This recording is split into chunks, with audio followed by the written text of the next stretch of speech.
Jamais sans la grâce, une dévotion matinale qui vous connecte à la pensée de Dieu et vous donne la provision du ciel au quotidien. Bonjour chers amis, chers internautes, nouvelle journée, nouvelle provision, bienvenue dans cette deuxième dévotion de cette magnifique semaine. Vous savez, les jours passent et les jours passent et plus les jours passent, chaque jour nous rapproche progressivement de la fin de cette année, n'est-ce pas? Et c'est aussi un moment pour nous de rendre grâce à Dieu pour tout ce que nous vivons, nous avons vécu durant cette année et aussi de témoigner de toute notre reconnaissance. Seigneur, nous te bénissons encore ce matin. Merci pour ta parole dont tu nous as nourris durant toute cette année et nous prions en particulier pour la parole de ce matin, qu'elle soit une source de bénédiction au nom puissant de Jésus-Christ. Amen. Alors, chers amis, nous continuons toujours notre voyage dans Marc chapitre 5. Nous voyons cette histoire de cette femme, malheureusement, dont nous ne connaissons pas le nom, mais est-il qu'à la fin, Jésus-Christ va l'appeler ma fille. Et ça, c'est extraordinaire. Peu importe comment vous commencez dans la vie, la chose la plus importante, c'est de savoir comment nous terminons. Et vous savez, c'est pour ça que la Bible déclare que la fin d'une chose vaut mieux que son commencement. Amen. Il y a de l'espoir, il y a de l'espérance en Jésus-Christ. Et c'est une très bonne nouvelle. Donc, au verset 29, la Bible déclare, la Bible nous dit au verset 29 de Marc chapitre 5, « Au même instant, la perte de sang s'arrêta et elle sentit dans son corps qu'elle était guérie de son mal. » Alléluia. Hier et dans les jours passés, nous avions vu tout ce que cette femme courait comme risque, et tout ce qu'elle prenait comme risque, et la foi prend des risques. La foi ose. Mais laissez-moi vous dire, ce n'est pas juste des risques, ce n'est pas juste que la foi ose, mais la foi gagne également. Elle gagne toujours, elle gagne toujours. Et vous savez, hier nous avions vu ce passage dans Psaume 91, le verset 14 plutôt, où l'Éternel nous fait cette promesse en disant « Puisqu'il m'aime, je le délivrerai, je le protégerai puisqu'il connaît mon nom. » Et là, ce que nous voyons dans l'histoire de cette femme qui est atteinte de la perte de sang, la Bible nous dit que lorsqu'elle a touché Jésus, lorsqu'elle a touché le vêtement de Jésus conformément à sa foi, ce n'est pas Jésus qui lui a demandé ça, non, mais elle était sûre, et elle disait, mais si je puis seulement toucher ses vêtements, je serai guéri.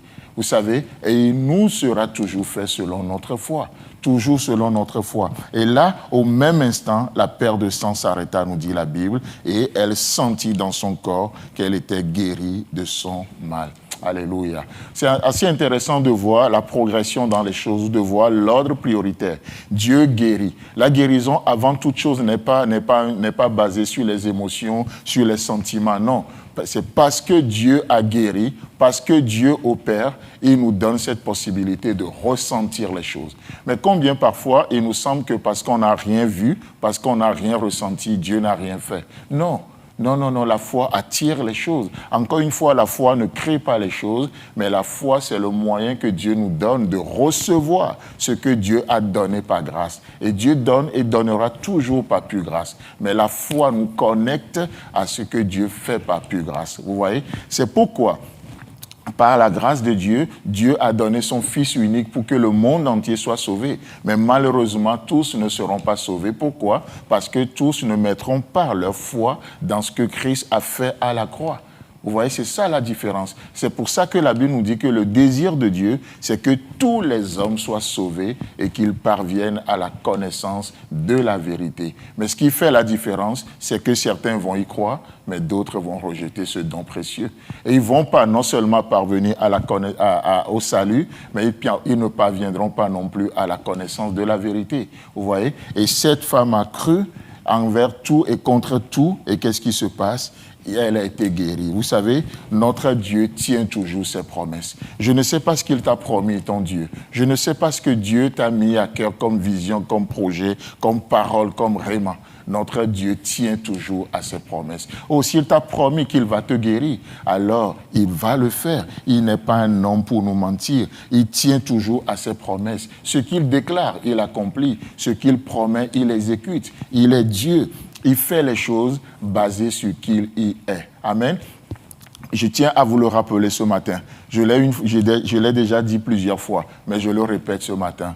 Notre Dieu ne sera jamais l'auteur d'une œuvre inachevée. Ce qu'il commence, il achève toujours. Chers amis, chers internautes, que Dieu vous bénisse et si Christ tarde à venir, on se retrouve demain. Si vous avez aimé cette émission, parlez-en à vos amis. Parlez-leur du message de la grâce et de ce qu'il fait dans vos vies. Pour un sujet de prière, une question ou pour devenir partenaire, contactez-nous au 00229 94 75 80 20. Que Dieu vous bénisse et à la prochaine. En attendant, pensez avec Dieu.